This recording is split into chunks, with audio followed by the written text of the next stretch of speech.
माघ महात्म्य 16वां अध्याय। कार्तवीर्य कहने लगा कि हे भगवान, वह राक्षस कौन था और कांचन मालिनी कौन थी? उसने अपना धर्म कैसे दिया और उनका साथ कैसे हुआ?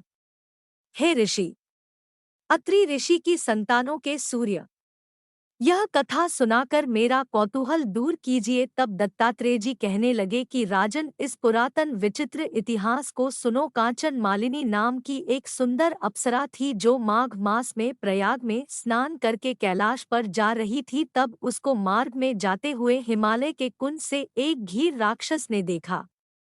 उस सोने जैसे तेज वाली, सुंदर कटी वाली, बड़े बड़े नेत्रों वाली, चंद्रमुखी, सुंदर केश और पीनपयोधर वाली सुंदर अप्सरा को देखकर उस राक्षस ने कहा कि हे सुंदरी कमलनयनी, तुम कौन हो और कहाँ से आ रही हो? तुम्हारे वस्त्र और वेणी भीगी हुई क्यों है? तुम आकाश मार्ग से कहाँ जाती हो और किस पुण्य के प्रताप से तुम्हारा शरीर ऐसा तेजस्वी और रूप ऐसा मनोहर है? तुम्हारे गीले वस्त्र से मेरे मस्तक पर गिरे हुए एक बूंद जल से मेरे क्रूर मन को एकदम शांति प्राप्त हो गई। इसका क्या कारण है? तुम बड़ी शीलवती प्रतीत होती हो, इसका कारण मुझसे कहिए। अप्सरा ने कहा कि हे राक्षस, सुनो, मैं काम रूपिणी अप्सरा हूँ। मैं प्रयाग में संगम में स्नान करके आ रही हूँ। इसी से मेरे वस्त्र भीगे हैं। अब कैलाश पर जा रही हूँ जहाँ पर श्री शिव निवास करते हैं। त्रिवेणी के जल से मेरी सब क्रूरता दूर हो गई, जिसके पुण्य के प्रभाव से मैं इतनी सुंदर और पार्वती जी की प्रिय सखी हुई। जो आश्चर्य देने वाला उदाहरण मुझसे ब्रह्मा जी ने कहा था सो सुनो। मैं कलिंग देश के राजा की वेश्या थी। रूप लावण्य और सुंदरता में अपूर्व थी। मेरी सुंदरता पर सारा नगर मोहित था और मैंने अनेकों प्रकार के भोग भोगे। अनेक प्रकार के वस्त्र और आभूषणों की घर में कोई कमी नहीं थी। कई कामी पुरुष आपस में स्पर्धा ही से मृत्यु को प्राप्त हो गए।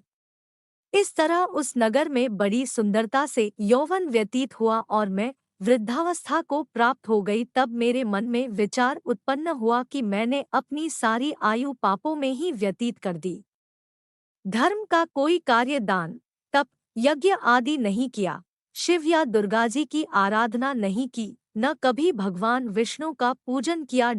इस प्रकार अशांत चित्त से मैंने एक ब्राह्मण की शरण ली जो वेदों का ज्ञाता और ब्रह्मनिष्ठ था। मैंने उनसे पूछा कि मेरा निस्तार किस प्रकार हो सकता है। महाराज, साधु सज्जन अच्छे और बुरे सभी पर दया करते हैं, इसलिए मुझ दीन पर भी कृपा करके मुझ कीचड़ में डूबी हुई को पकड़कर उबारिए। क्षीर सागर क्या हंस को ही दूध देता है, बत्तख को नहीं देता? तब वह ब्राह्मण राजा का पुरोहित इन सब बातों को सुनकर मुझ पर दया करके कहने लगा कि तू ब्रह्मा के क्षेत्र प्रयाग में जाकर माघ मास में त्रिवेणी संगम में स्नान कर, परंतु मन में अशुभ क्रिया का विचार नहीं करना। पापों के नाश के लिए महर्षियों ने तीर्थ स्थान से अधिक और कोई प्रायश्चित नहीं बतलाया। प्रयाग में स्नान करने से तू अवश्य पवित्र होकर स्वर्ग को जाएगी। हे भामिनी, पुराने समय में गौतम ऋषि की स्त्री को देखकर इंद्र ने काम के वशीभूत होकर कपट वेश में उससे भोग किया था, इसलिए ऋषि द्वारा श्राप दिया गया और उसका शरीर अत्यंत लज्जायुक्त हजारों भगों वाला हो गया। तब इंद्र नीचा मुंह करके अपने पाप कर्म की बुराई कराने लगा। मेरु पर्वत के शिखर पर स्वच्छ जल वाले सरोवर पर एक स्वर्ण कमल से भरे हुए कोटर में घुस गया और अपने पाप को धिक्कारता हुआ कामदेव की बुराई करने लगा कि यह सब पापों का मूल है। इसके ही वशीभूत होकर मनुष्य नरक में जाते हैं और अपने धर्म, कीर्ति, यश और धैर्य का नाश करते हैं। इंद्र ऐसा सोच रहा था सो इंद्र के बिना सारा देवलोक शोभाहीन हो गया। तब देवता, गंधर्व, किन्नर, लोकपाल इंद्राणी के सहित बृहस्पति जी से जाकर पूछने लगे कि महाराज, इंद्र के न रहने से स्वर्ग ऐसा शोभाहीन हो गया है जैसे सतपुत्र के बिना श्रेष्ठ कुल। इसलिए स्वर्ग की शोभा के लिए कोई क्रिया सोचिए।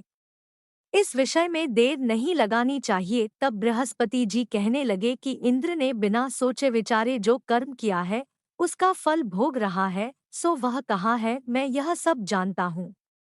फिर गुरुजी ने सबको साथ लेकर स्वर्ण कमलों से युक्त बड़े सरोवर में इंद्र को देखा, जिसका मुख मलिन और आंखें बंद थी।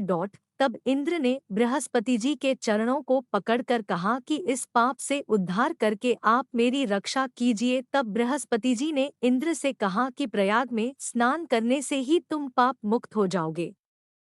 तब इंद्र सहित सबने ही प्रयाग में जाकर संगम में स्नान किया और त्रिवेणी स्नान से इंद्र पाप मुक्त हो गए। तब बृहस्पति जी ने इंद्र को वरदान दिया कि तुम्हारे शरीर में जितने भग हैं सब नेत्र हो जाए। तब इंद्र ब्राह्मण के वर से 1000 नेत्रों से ऐसा सुशोभित हुआ जैसे मानसरोवर में कमल शोभायमान होता है।